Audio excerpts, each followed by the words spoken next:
बकुल से आज बात करनी पड़ेगी, चाहे कुछ भी हो, बकुल से बात करनी ही पड़ेगी।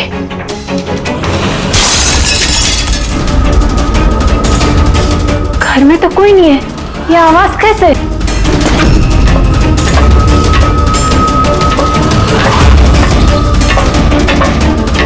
कीर्ति, बकुल,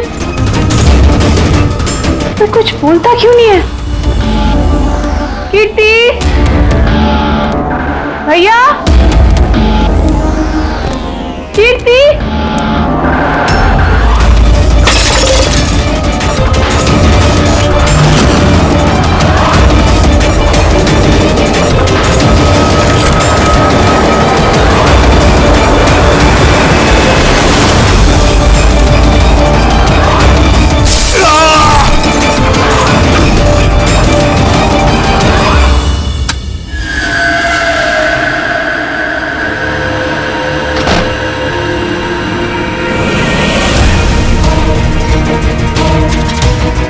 भैया का सूटकेस?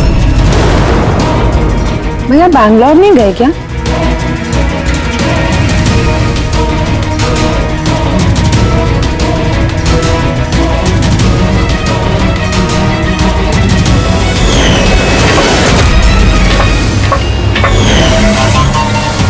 भाभी भी वापस आ गई।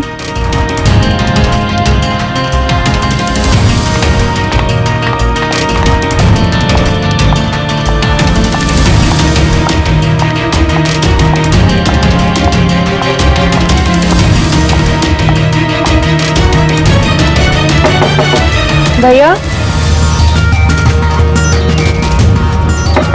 बकुल भैया, भैया आप बैंगलोर नहीं गए क्या?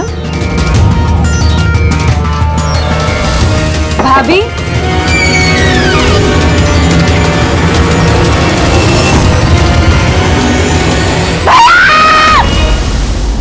देखो कीर्ति, ये खून का मामला, एक बार फिर से सोच लो, क्या तुमने जो कुछ भी कहा वो सच है?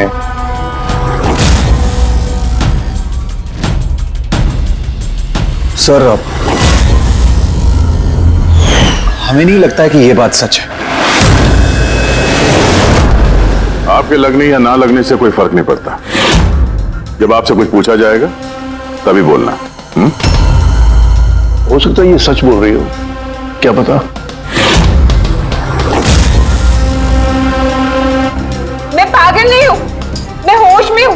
मैं कह रही हूँ ना आपको कि आशिका भाभी ने खुद ही बोला है कि उन्होंने बकुल भैया का खून किया है। भाभी! भाभी! भैया! आशिका भाभी! भाभी! भाभी! भाभी! भाभी! भाभी! कौन भाभी? भाभी! भाभी! ये सब हुआ कैसे? किसने किया ये सब? भाभी! मर गया बकुल, किस्सा खत्म। हाँ, मार दिया, सब खत्म, मार दिया। सिर्फ मार दिया ये कहने से साबित नहीं हो जाता कि उसी ने बकुल को मारा है। ये भी हो सकता है कि वो कुछ और बोलना चाहती है। हाँ?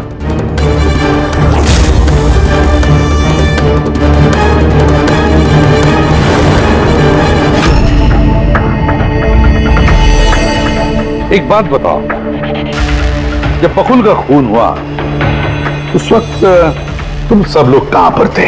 कहां थे तुम लोग?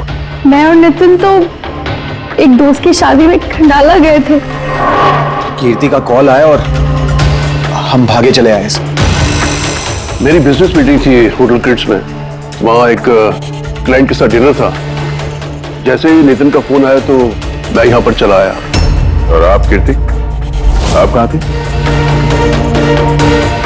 मैं बाहर गई हुई थी। कीर्ति बाहर गई थी, चाचा जी क्लाइंट के साथ मीटिंग में थे और आप दोनों खंडाला गए थे। उस वक्त बकुल और आशिका घर में अकेली थी, है ना? बकुल भैया भी बैंगलोर जाने वाले थे, उनकी 11 बजे की फ्लाइट थी और आशिका भाभी तो पार्टी में गई थी। आप सब घर में नहीं थे, तो फिर बैंगलोर जाने वाला बकुल वापस क्यों आया घर पे? और ये आशिका, वो पार्टी से वापस क्यों आई? तो वो आप जाकर आशिका भाभी से पूछिए ना कि वो इतनी जल्दी वापस क्यों आ गई। वो तो घर पे ये बोलकर गई थी ना कि वो सुबह वापस आएंगी। वो तो हम पूछेंगे उससे। फिलहाल आप बताइए, आप कहाँ गई थी बाहर? मेरी मदर बांद्रा रहती है, उनको अचानक फूड पॉइजनिंग हुआ था, मैं उनके पास ही गई थी और फिर वहीं से मैं आई। वाह, हर एक के पास एक्सप्लेनेशन है कि बकुल के खून के वक्त मैं यहां था, मैं वहां थी, मैं वहां गया था। सबके पास एक्सप्लेनेशन है, लेकिन आप सब लोग एक बात अच्छी तरह से याद रखना, हम सीआईडी वालों से सच ज्यादा देर तक छुपता नहीं, सामने आकर ही रहता है।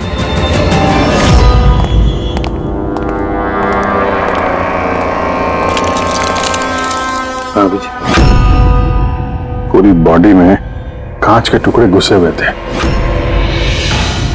सर हमने टेस्ट भी किया सर, यहाँ पे जो खून है इसके अलावा कहीं भी खून नहीं है।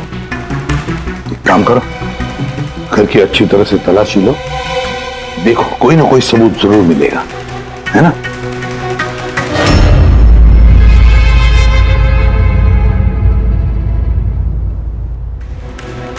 ये बताया सर, इनका कहना है कि इन्हें कुछ भी याद नहीं। कुछ भी याद नहीं? आशिका, तुम्हें याद आ रहा है तुमने कीर्ति को होश में आने के बाद कुछ बताया था? याद करो। मुझे कुछ याद नहीं आ रहा। याद करने की कोशिश करो। कीर्ति कह रही थी कि बकुल का खून तुमने किया, ऐसा तुमने खुद उसको बताया? कीर्ति इल्जाम लगा रही है मेरे पे। बकुल को मैंने नहीं मारा।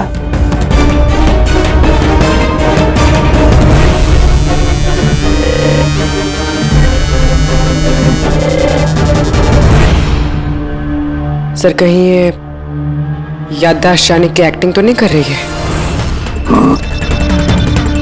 हो सकता है, क्योंकि बकुल यहाँ कमरे में खून से लथपथ पड़ा है और इसके सर पे थोड़ा सा निशान है, बस। बेहोश हुई कैसे? वही तो, इससे सच उगलवाना पड़ेगा। कैसे उगलवाएंगे सर?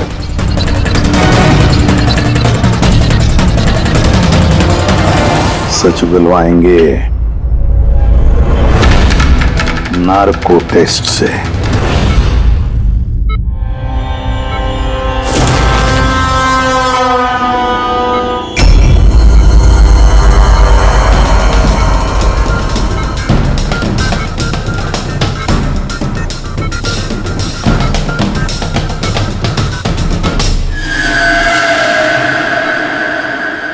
अठारह अप्रैल की रात को जब आप पार्टी से घर लौटी तो क्या हुआ था? मैं घर में घुसी, बकुल चिल्ला रहा है। फिर क्या हुआ? फिर मैं रूम में गई देखने के लिए। क्या देखा आपने? मैंने देखा कि जैसे ही मैं अंदर गई तो मैंने देखा बकुल वहां पे है, उसके पीठ से खून निकल रहा था। मैंने वहीं पर एक लड़की की लाश पड़ी हुई देखी।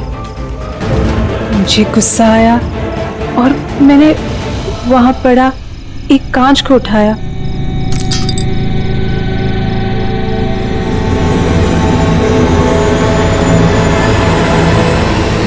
और बकुल को मार दिया। तभी मुझे मेरी गर्दन पे प्रेशर महसूस हुआ। मैं बेहोश होने लगी। बेहोश होने से पहले मैंने दरवाजे पे एक फिगर को देखा जिसने ऑरेंज फ्लोरेसेंट जैकेट पहन रखी थी। आदमी था या औरत थी? आदमी। ओके, फिर क्या किया उसने? वो मेरे पास आ रहा है, शायद मुझे मारना चाहता है। अच्छा, आशिका, तुमने वहां किसी औरत की लाश को देखा था? हाँ, देखा था। औरत की लाश? वहां पर तो हमें किसी औरत की लाश नहीं मिली। हम तो बकुल के मर्डर की जांच कर रहे हैं। अभी एक नया केस कहां से आ गया? कौन सी औरत की लाश है? कौन थी वो औरत? मुझे याद नहीं, सब धुंधला दिख रहा है। कि कहीं ये हमें गुमराह तो नहीं कर रही? समझ में नहीं आ रहा है ये किस औरत की बात कर रही है, किस औरत की लाश की बात। आशिका, तुमने बकुल को क्यों मारा? क्यों मारा बकुल को? ठीक ही हुआ कि वो मर गया। वैसे ही जिंदा रहता तो मैं सड़कों पे धक्के खाती। क्यों? सड़कों पे धक्के क्यों खाते? बदचलन साबित करना चाहता था, तलाक चाहता था मेरे से। अच्छा, वो मरी हुई औरत वो कौन थी? मैंने आपको कहा ना, मुझे याद नहीं वो कौन थी। देखो आशिका, हमें वहां पर किसी भी औरत की लाश नहीं मिली। तो फिर कहां गई होगी वो लाश? मुझे जब होश आया वो लाश वहां से जा चुकी थी। और वो फ्लोरेसेंट ऑरेंज कलर का जैकेट पहना हुआ आदमी? वो धुंधला धुंधला सा दिख रहा था, दरवाजे पे ही खड़ा था। शायद मेरे बेहोश होने का इंतजार कर रहा था।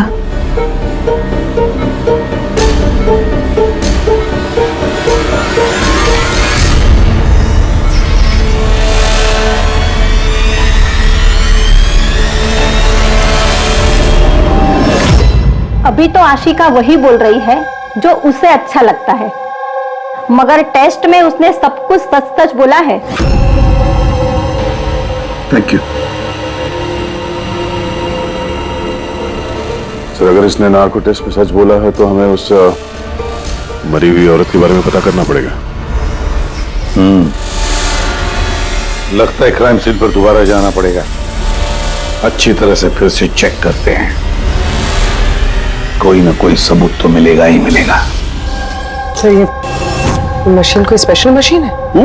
ये मशीन छोटे से छोटा सबूत ढूंढने में भी सक्षम है, जैसे कि माइक्रोब्स जो अक्सर धूल में मिल जाते हैं। और ये जो मशीन है ना, इस कमरे में छोटा से छोटा जो डस्ट पार्टिकल होगा ना, छोटे से छोटा, उससे उस जैकेट वाले आदमी का पता बता देगी जो इस कमरे में मौजूद था। बहुत बढ़िया।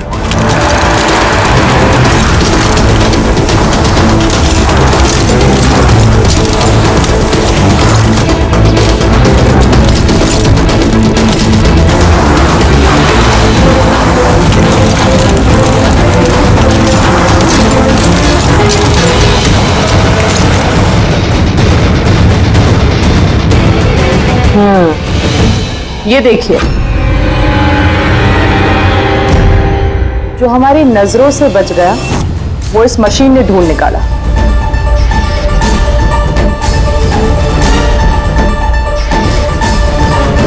ये तो कोई नाखून लगता है। वो भी नेल पेंट लगा हुआ, डेफिनेटली कोई औरत का है। मगर सर, यहाँ कैसे? शायद भागा दौड़ी हाथापाई में किसी चीज से ठोकर लगी होगी और नाखून यहाँ पे रह गया। घर वालों का पता करो, इनमें से तो किसी का नहीं।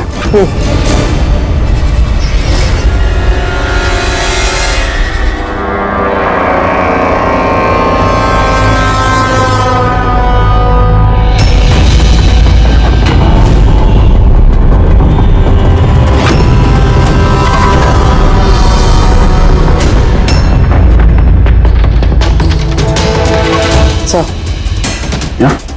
घर में तो किसी का भी नहीं है। शायद उस औरत का होगा जिसकी लाश आशिका ने देखी थी। लगता तो ऐसा ही है।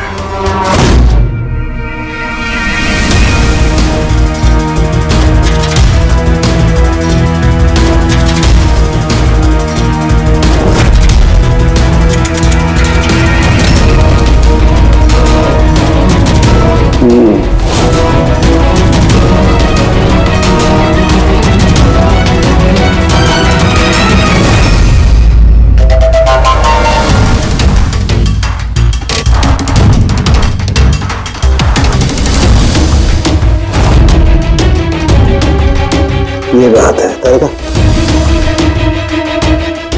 राइट। क्या पता चला इस नाखून का किसका है ये? सर नाखून का डीएनए किसी भी फैमिली मेंबर से मैच नहीं हुआ। लेकिन एक बात पता चली बस, ये नाखून जिस किसी का भी है वो एक औरत है और उसकी उम्र 20 से 25 साल है। 20 से 25 साल की औरत। और एक बात, हाँ,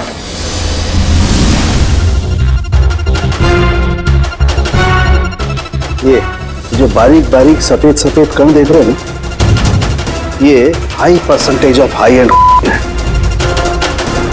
नाखून में सुनिए, कोई औरत ड्रग एडिक्ट भी है?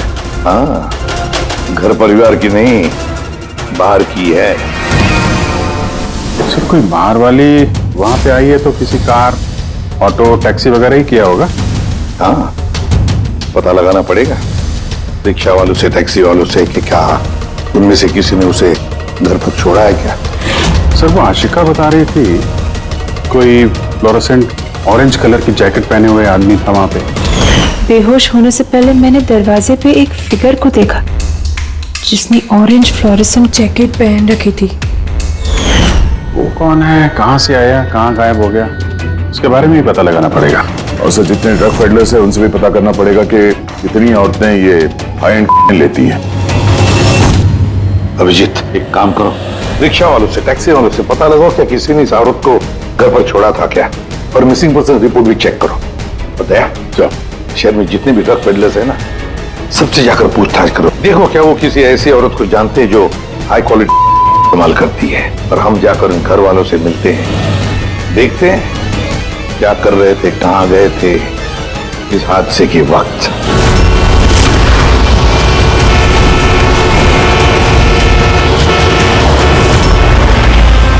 तुम्हारी एसोसिएशन से पता चला है कि 10 तारीख को यानी परसों रात में तुमने शांति निवास बंगलों में किसी लड़की को छोड़ा था। हाँ सर, छोड़ा था।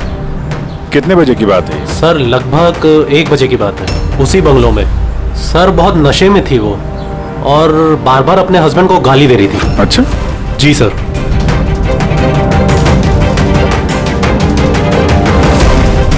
ये लड़की थी वो?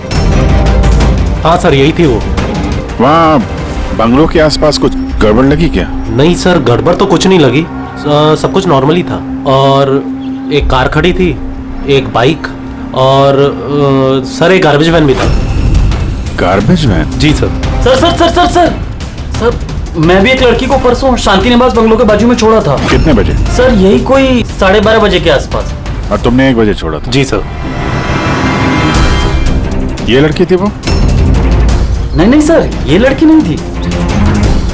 तो इसको तुमने 1 बजे छोड़ा और 12:30 बजे जिस लड़की को छोड़ा था उसको दोबारा देखोगे तो पहचान जाओगे? एकदम सर, बरोबर पहचान लेगा। गुड।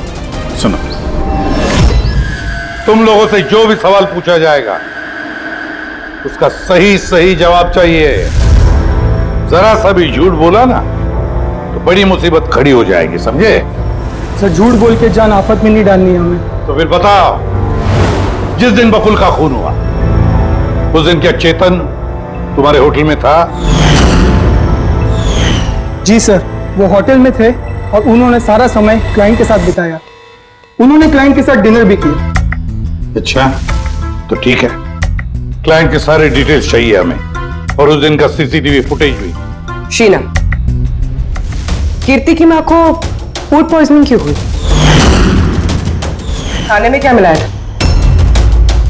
मैंने तो कुछ भी नहीं मिलाया था। आंटी जी तो बाहर गई हुई थी। जब वो वापस लौट के आई उनकी तबीयत खराब थी। सर नितिन और सिया दोनों सारा दिन शादी में ही थे। पूछे भी नहीं बता रहे। रट्टा मार के आए हो क्या? नहीं मैम, जो सच्चाई है वही बता रहा हूँ। 11 बजे फंक्शन बंद करा दिया था हमने। उसके बाद में नितिन और सिया वो लोग कहाँ गए? फिर वो दोनों अपने रूम में चले गए सर।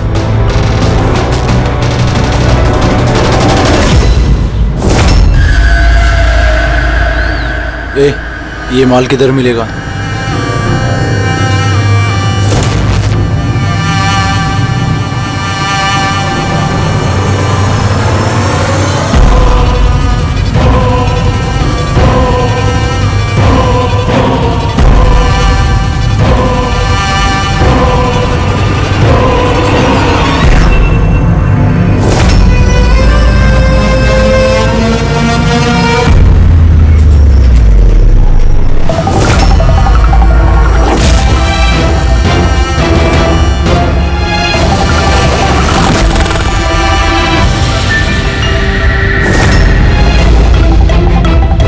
माल चाहिए।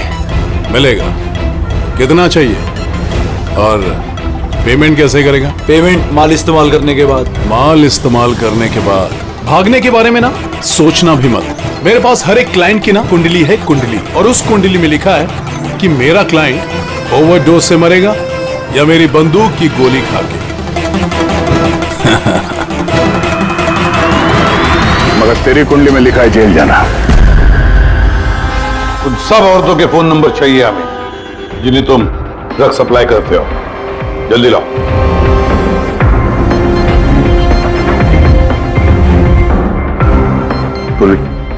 देखो जरा कॉल करके देखो उन सारे नंबर्स पर। देखो कोई गायब तो नहीं है।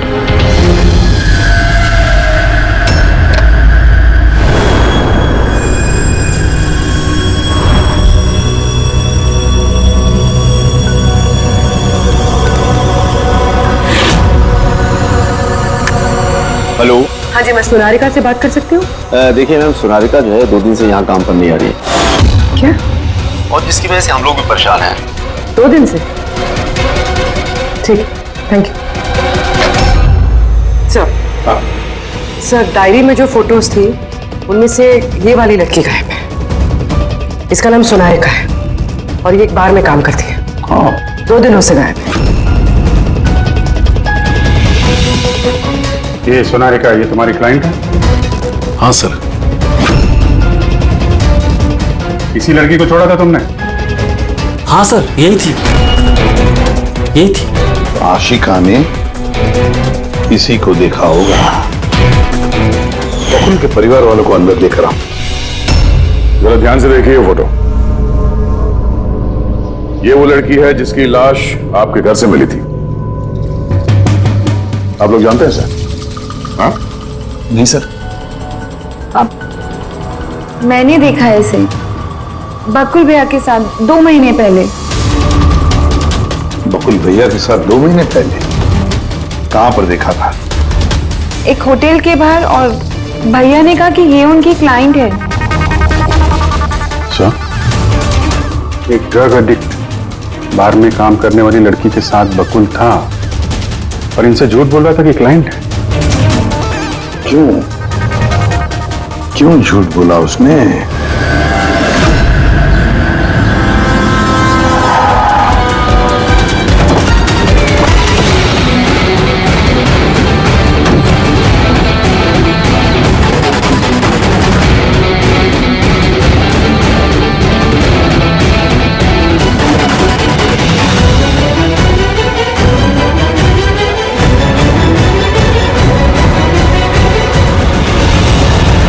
ये सोनालिका यहीं पे काम करती थी ना? जी हाँ, यहीं काम करती है। आप लोग कौन? सीआईडी। सोनालिका का खून है क्या? इसीलिए वो 2 रात से यहाँ काम पर नहीं आ रही है। हाँ, मगर हमें उसकी लाश नहीं मिली है। और इसके साथ साथ ये बकुल नाम का आदमी है, इसका भी खून हुआ। हम ये जानना चाहते हैं कि सोनालिका का इस बकुल के साथ क्या संबंध है? संबंध के बारे में तो नहीं पता, लेकिन हाँ, ये आदमी कभी कभी हमारे बारे में सोनालिका को लेने आता था। फिलहाल आपको इसके बारे में ज्यादा जानकारी तेजी ही दे सकती है साहब। ये तेजी कौन है? सर, ये है तेजी। तेजी, सोनालिका तुम्हारी दोस्त थी। ये बताओ कि इस आदमी के साथ सोनालिका का क्या संबंध है? सर, सोनालिका का बकुल के साथ अफेयर चल रहा था। बकुल उसके सारे रईसों वाले खर्चे उठाता था, पर उसको हमेशा बकुल से कुछ ना कुछ शिकायतें रहती थी। कैसी शिकायत रहती थी? वो कहती थी कि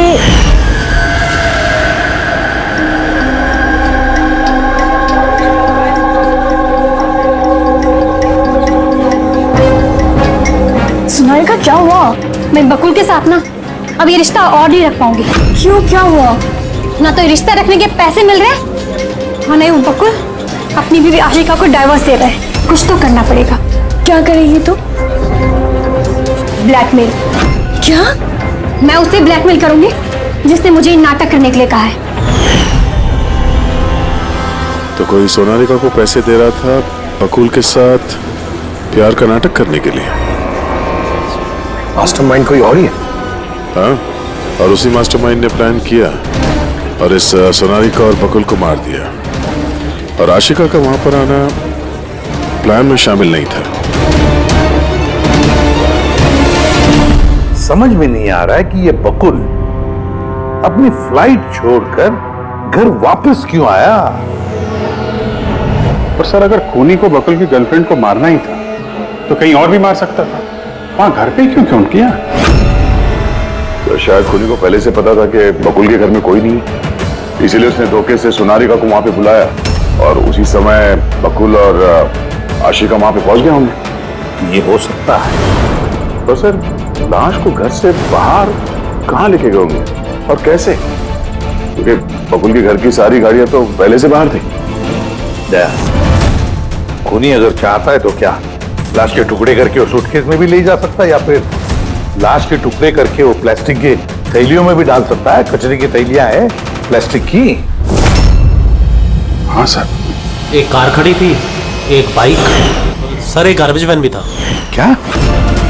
रात के 1 बजे? रात के 1 बजे बंगले के बाहर एक कचरे की गाड़ी खड़ी थी? इसका मतलब है सर ये खून प्लान था। ये खूनी गार्बेज वैन लेके आया था लाश को ठिकाने लगाने के लिए। और सर, ये फ्लोरेसेंट ऑरेंज कपड़े गार्बेज वैन वाले उसके पहनते हैं? सर, चेतन जिस कंपनी के बिजनेस डिनर पे गया था, ऐसी कोई कंपनी रजिस्टर्ड ही नहीं। मेरी बिजनेस मीटिंग थी होटल किड्स में। और कीर्ति की माँ ने बाहर कुछ भी नहीं खाया। मेरी मदर बांद्रा रहती है, उनको अचानक फूड पॉइजनिंग हुआ था, मैं उनके पास ही गई थी। फिर भी उसे फूड पॉइजनिंग हो गई। ठीक है, ये भी पता लगाना चाहिए कि जिस रात बकुल और सोनारिका का खून हुआ, उस रात खंडाला से कोई टैक्सी या प्राइवेट गाड़ी आई थी क्या बंगले पर? अपनी माँ की बीमारी के बारे में सच सच बताओ। उनकी मेड शीना का कहना है कि उनकी जो भी हालत थी घर के खाने की वजह से नहीं हुई। हाँ, ये सच है। उन्होंने घर का खाना नहीं खाया था, बल्कि वो तो ये बता रही थी कि वो ड्राइवर के साथ बाहर गई थी और कार में उन्होंने कुछ दवाई खाई थी। दवाई खाई थी? हाँ, हमारे ड्राइवर अमन का भी यही कहना है। तुम्हारा ड्राइवर अमन का? सर, उन सभी ड्राइवरों को साथ में लेके आया हूं जो गार्बेज वैन चलाते थे। हमें एक गार्बेज वैन के बारे में पता चला है जो आधी रात को सड़क के बीचों बीच खड़ी थी, जिसमें लाश डाल के ले जाया गया। वैन का पता चल गया? सर्विलेंस कैमरे में वो वैन साफ साफ दिख रही है हमें। क्यों?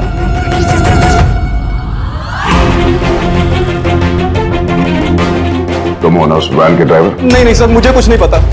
मेरा भाई लेकर गया था सर उस वैन को। अब वो उसे कहाँ लेकर गया था और क्यों लेकर गया था, मुझे कुछ नहीं बताया सर उसने। फोन लगा उसका? जी सर।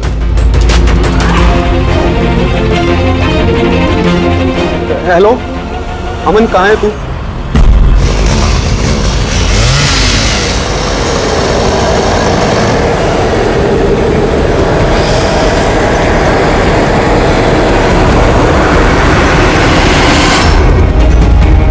क्या भाई, कैसा है?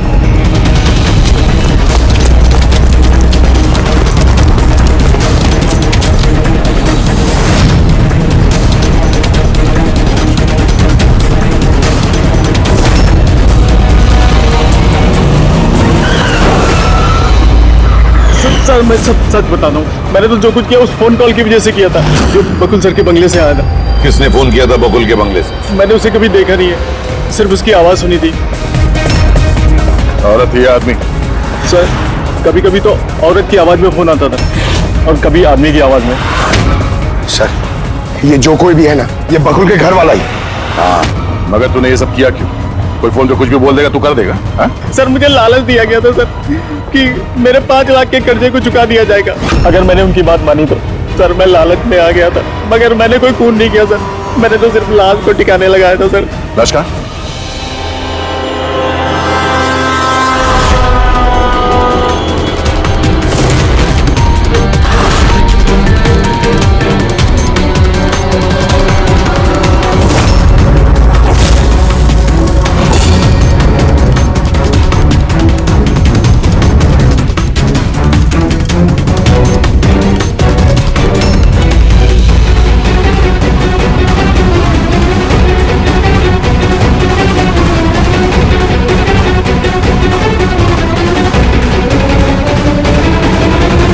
बॉस, इस लड़की का गला घोटा गया है, शायद इसी से इसकी मौत हुई है। तो इसीलिए सोनारिका की खून का कोई भी निशान नहीं था क्राइम सीन पर। और उसके पैर के अंगूठे का नाखून भी उखड़ा हुआ है।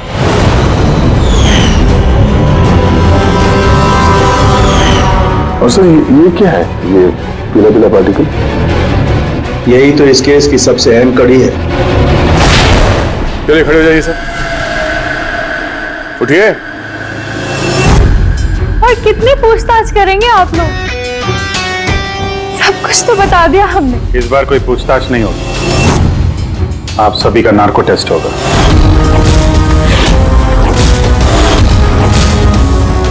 नार्को टेस्ट क्यों पर? क्योंकि आप में से कोई है जो सच नहीं बोल रहा है। आपके पास कोर्ट की परमिशन है इस नार्को टेस्ट के लिए? जी हाँ, परमिशन के बिना हम कुछ नहीं करते।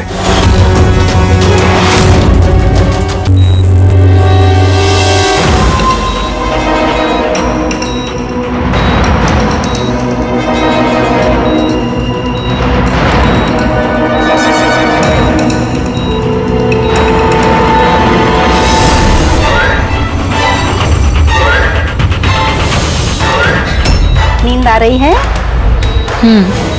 जो मैं आपको बोलूंगी उसका सही सही उत्तर दीजिएगा, ठीक है? सोनारिका को जानती हो? हाँ। बकुल का अफेयर था सोनारिका के साथ, ये भी जानती हैं आप? हाँ, मुझे दोनों पे शक था। क्या आशिका ने सोनारिका का खून किया है? आशिका जानते नहीं थे सोनारिका को, तो खून कैसे करेगी? अभी आपको नींद आ रही है? हाँ। सोनारिका को जानते हो? नहीं। बकुल का अफेयर था सोनारिका से, ये जानते होंगे आप? नहीं। क्या आशिका ने सोनारिका का खून किया है?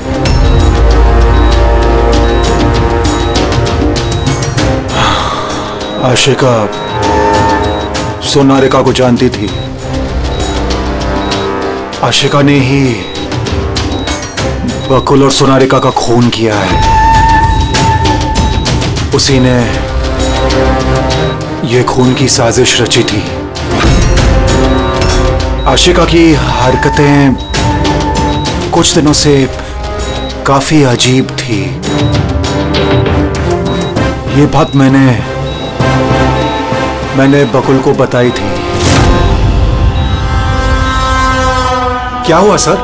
हुआ कुछ नहीं मित्र, सिर्फ इतना बताना था कि ट्रुथ सीरम के असर से इंसान सिर्फ उतना ही बताता है जितना उसे पूछा जाता है, ज्यादा कुछ नहीं बताता।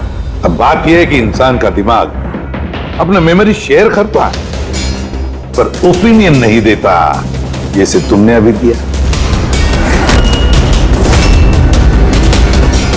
अब सारी असलियत फटाफट बता दे, वरना असली वाला सीरम देना पड़ेगा तुझे। असली ट्रूथ सीरम मतलब ये कि हमने जो सीरम दिया था वो ट्रूथ सीरम नहीं था, ग्लूकोज का इंजेक्शन था। व्हाट?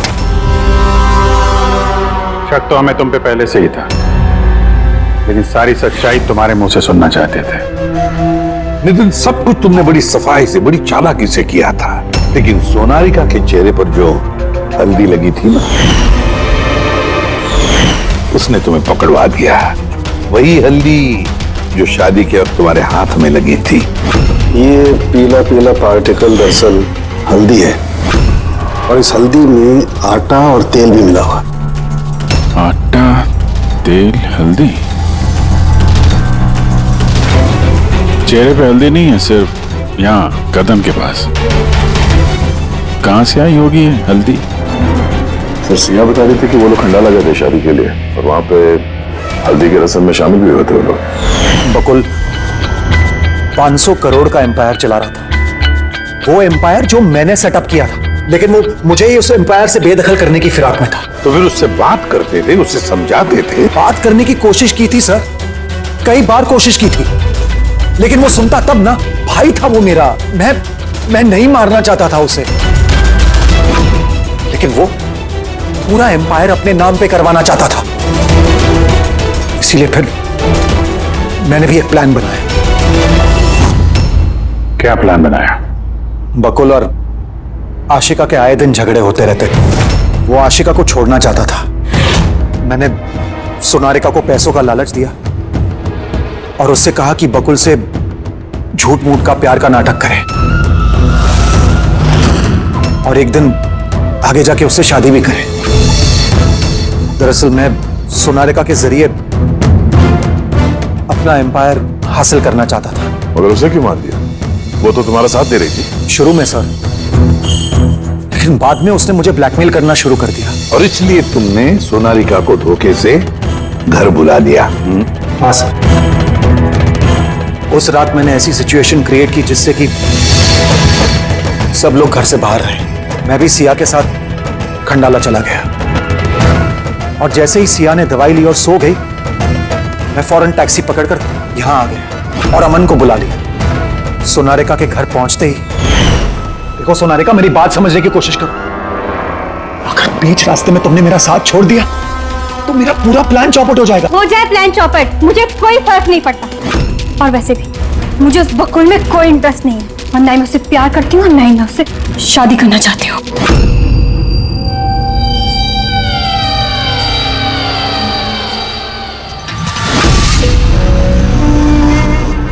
देखो, अगर तुमने मेरा साथ नहीं दिया तो बहुत पछताओगी, बता रहा हूं मैं। धमकी दे रहे हो तुम मुझे? धमकी दे रहे हो तुम मुझे? हाँ? ऐसा ही समझ लो।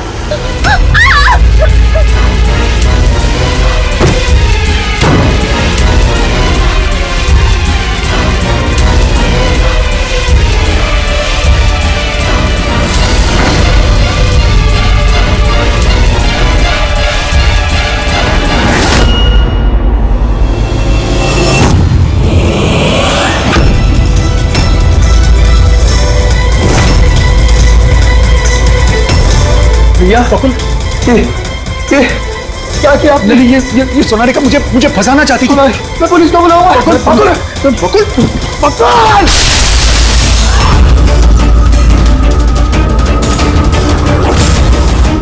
बकुल!